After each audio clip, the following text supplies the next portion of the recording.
the situation there as extremely grave. Our correspondent Richard Lister has this report.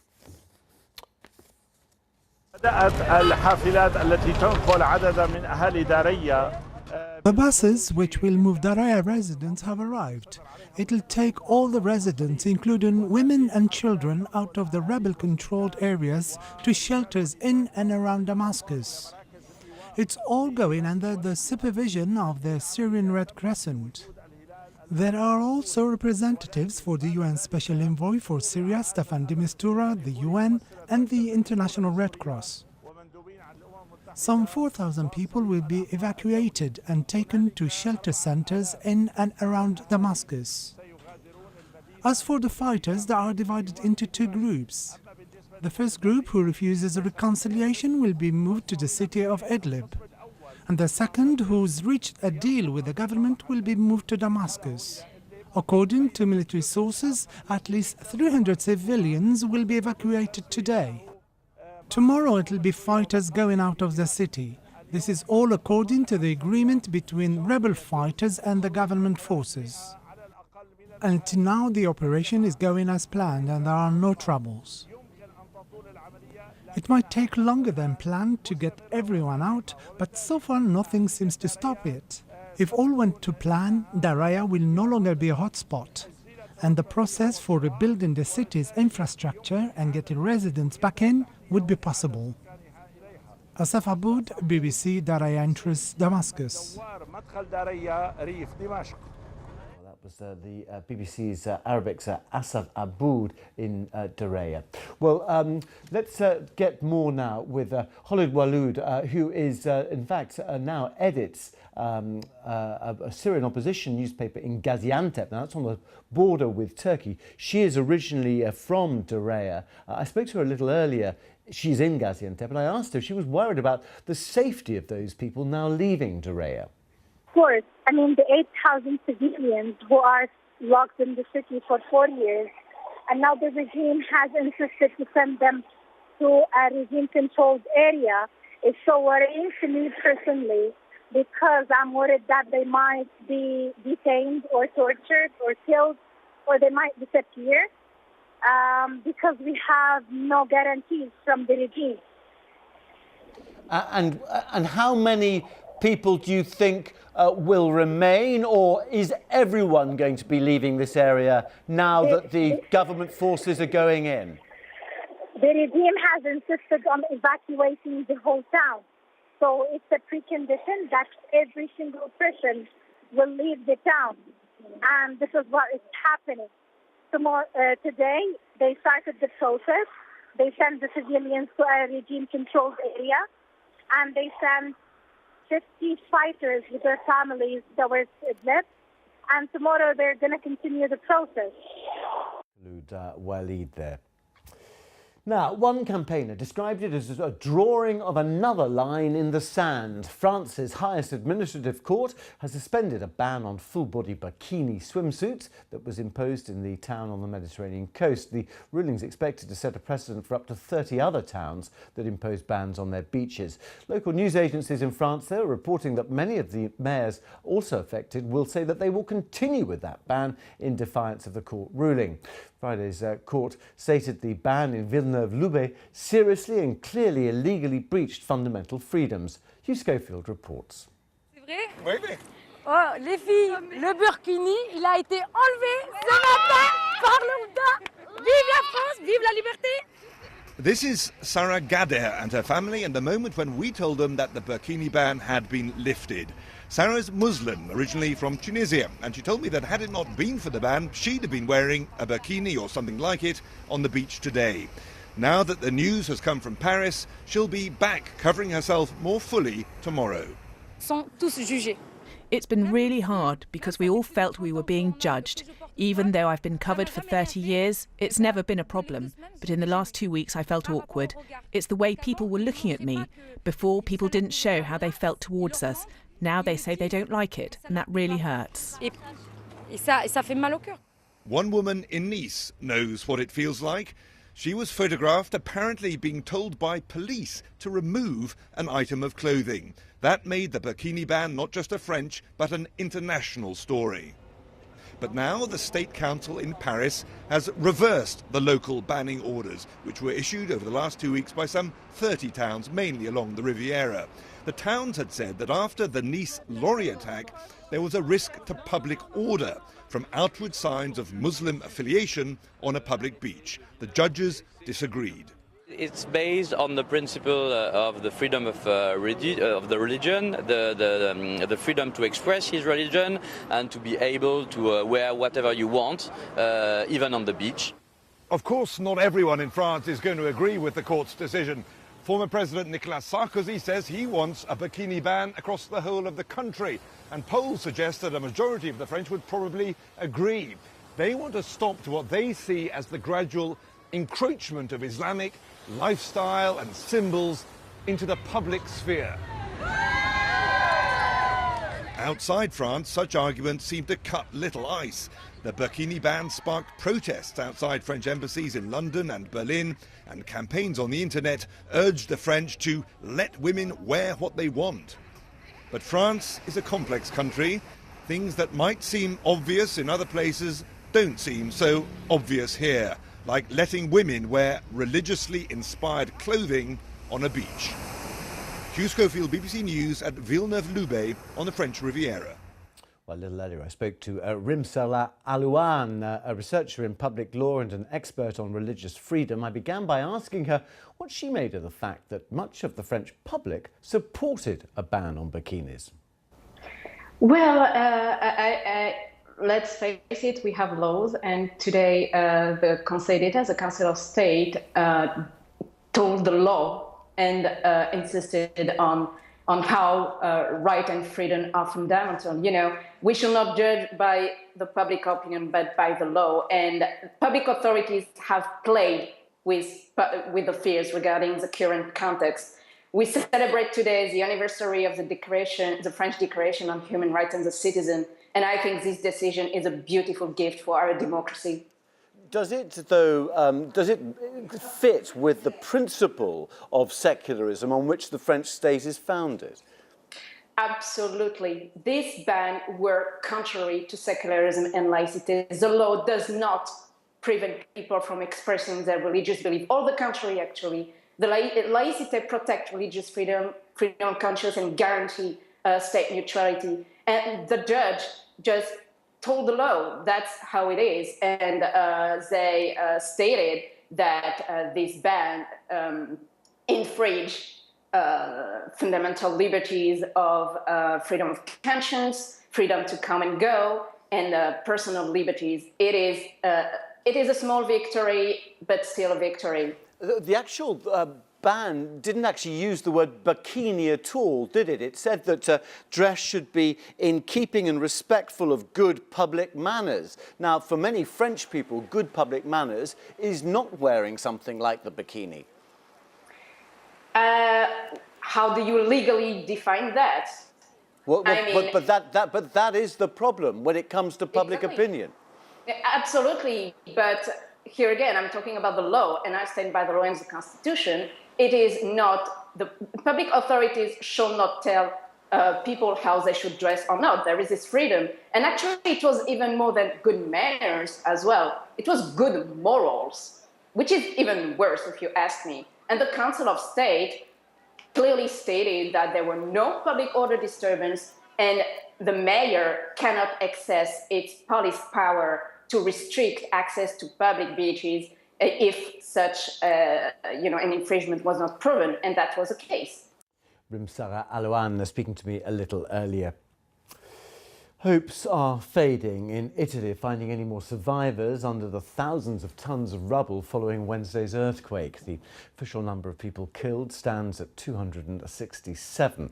The 6.2 magnitude quake hit in the early hours of Wednesday morning, 100 kilometres northeast of Rome in mountainous central Italy.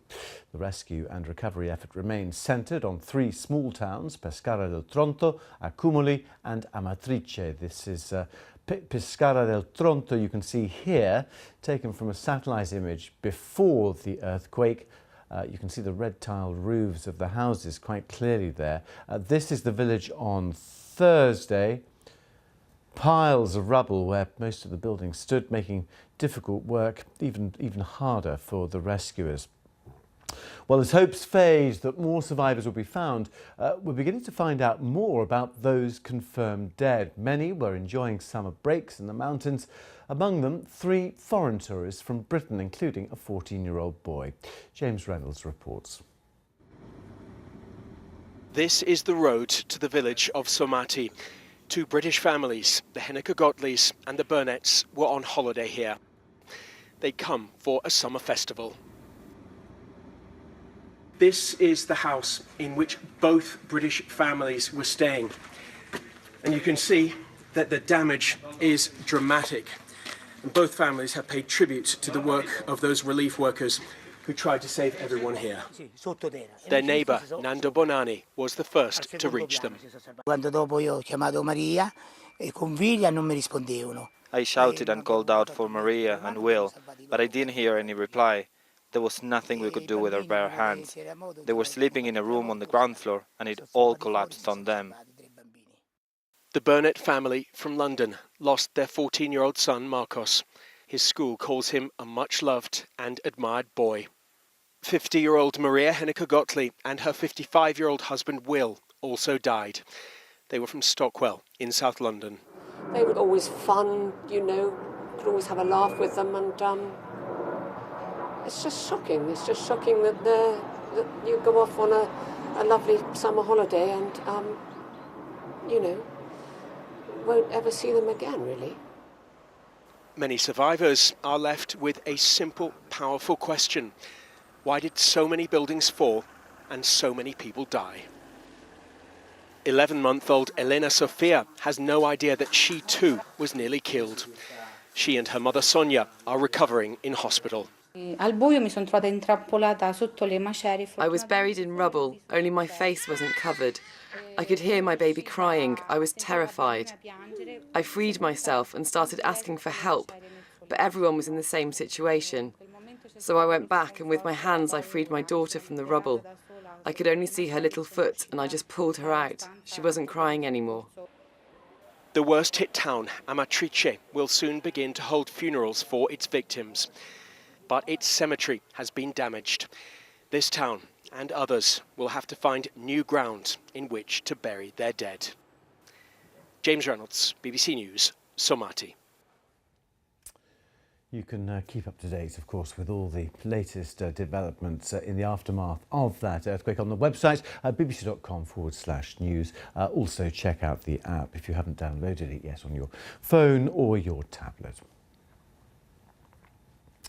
A suicide bomber driving a truck laden with explosives has hit a police headquarters in southeast Turkey, killing 11 policemen, injuring nearly 80. The explosion targeted a checkpoint in Cizre and left the nearby riot police headquarters in ruins. Turkey's Prime Minister Binali Yildirim blamed the banned Kurdish PKK militant group and vowed to retaliate. Well, the town is predominantly Kurdish, near Turkey's borders with both Syria and Iraq. It was the scene of clashes between Turkish security forces and the PKK earlier this year. Zimbabwe's riot police fired tear gas and beat up opposition protesters in central Harare.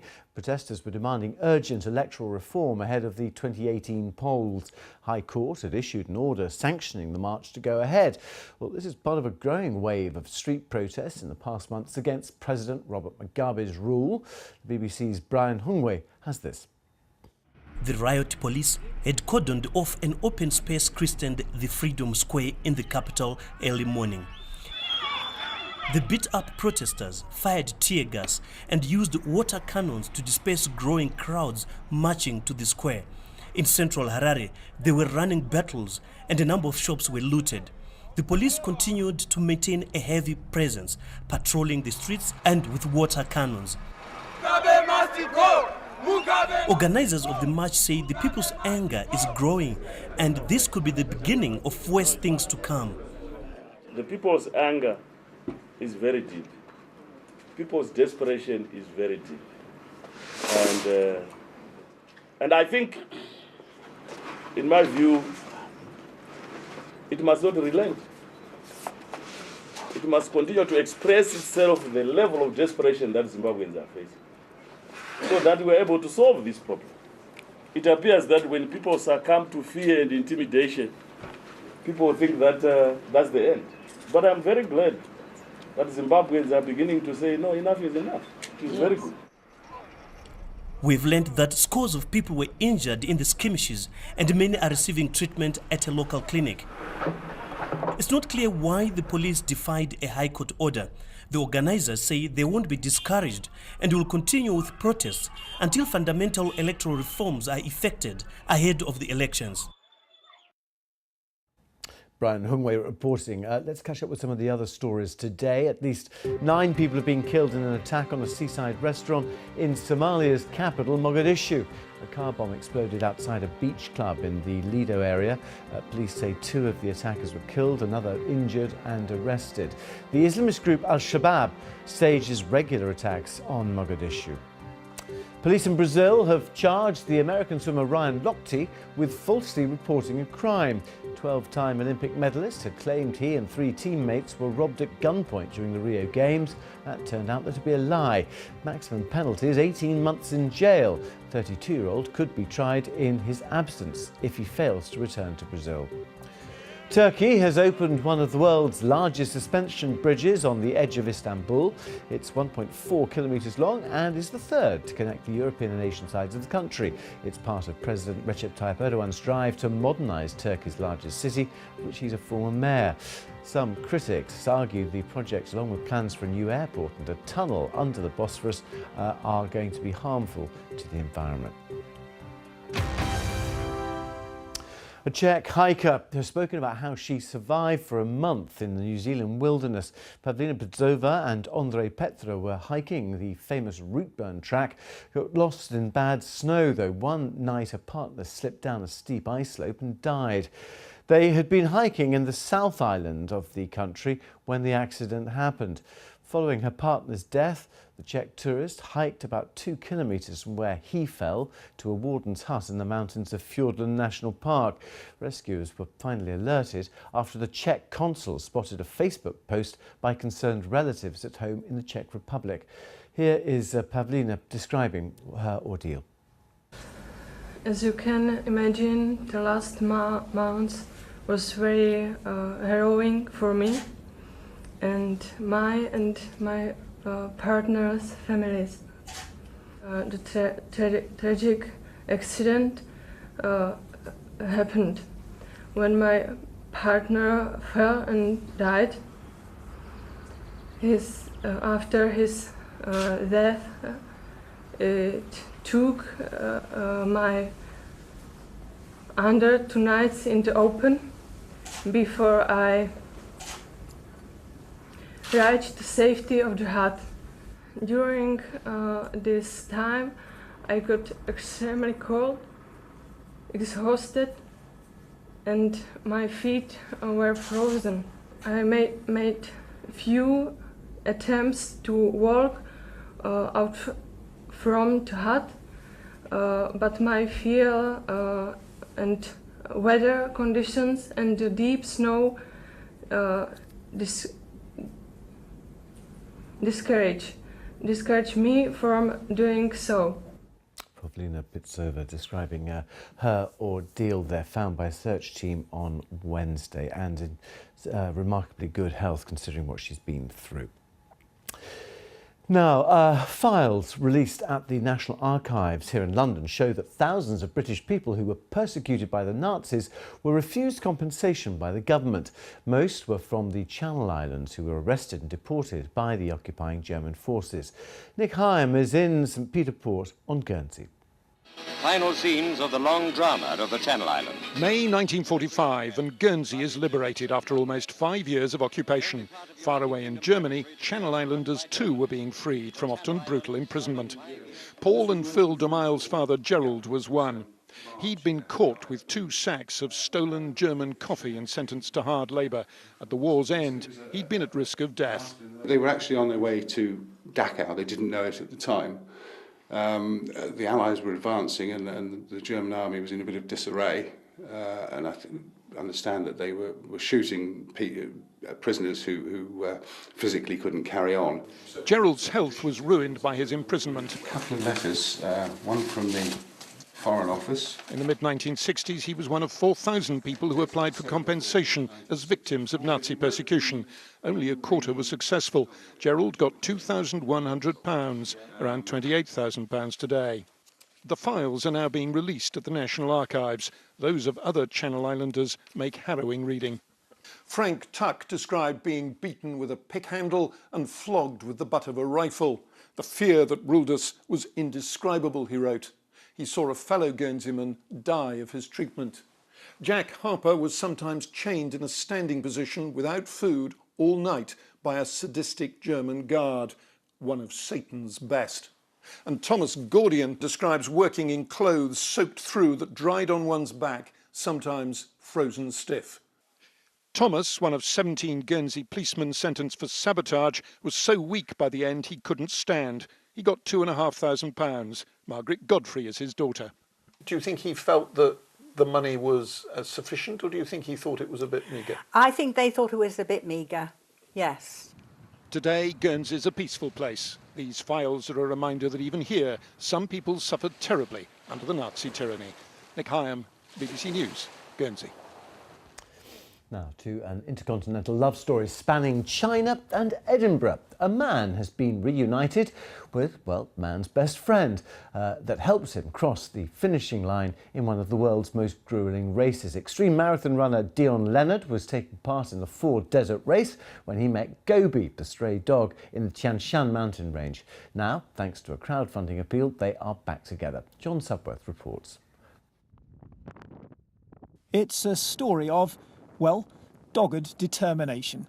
As Dion Leonard took part in the gruelling ultramarathon, a 150-mile run across China's forbidding Gobi Desert, he was joined by a surprise companion. And it was love at first stride. She ran half of the race with me. We spent the whole week together and literally either by the side running or in the evening she was in my arms during the night sleeping and eating with me. So I knew before I left the race that I was going to bring her back. But while he flew back to Scotland, just before the dog was due to go into Chinese quarantine, she escaped. Running, it seems, is in her blood. So Dion flew back to China and began what seemed like a hopeless task, looking for Gobi in the place she was last seen, Urumqi, a city of 3 million where very few people speak English. So today is day 2 of trying to find Gobi, and I've been out handing these since 6 o'clock this morning and actually looking around the parks and local areas looking for the dogs and speaking to a lot of locals who actually think they've seen Gobi, but unfortunately it isn't Gobi, so it's a bit of a goose chase this. But China's internet came to the rescue. The dog hunt spread like wildfire on social media, with messages of support and cash to fund the quest pouring in. Before long, Dion had a few leads, and Gobi was found. I got some imagery of her through on my phone in the phone call saying that these people, this lovely father and son had found her, and we went out there to see her, and she ran across the lounge room and basically ran straight into my arms. She was so excited to see me, and I just walked in the door. I hadn't said a word to her either, so she knew it was me straight away. So Gobi is once again preparing for a few months in quarantine, and then Dion expects to have her home before Christmas. Presumably the first command he'll want to teach her, stay. John Sudworth, BBC News, Beijing. Gobi and Master reunited. What a lovely story. That's it from the programme. From me, Tim Wilcox and the whole team here in London. See you soon.